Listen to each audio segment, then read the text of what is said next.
Hi, today we are going to see how to create a calendar in Google. First open your browser and search for Google Calendar. After the search result, please go to the first link.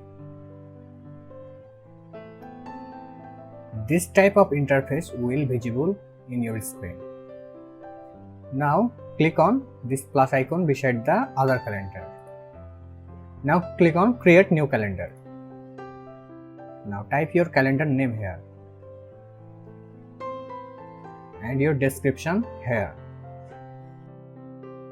Now click on create calendar.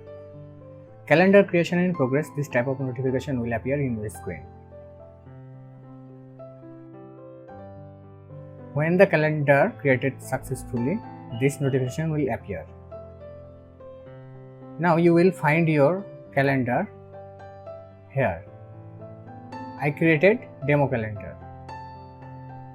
So here is the demo calendar. Now you can create event or anything you want. This is how you can create a calendar in Google.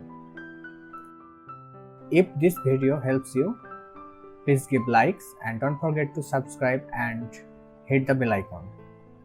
Thanks for watching.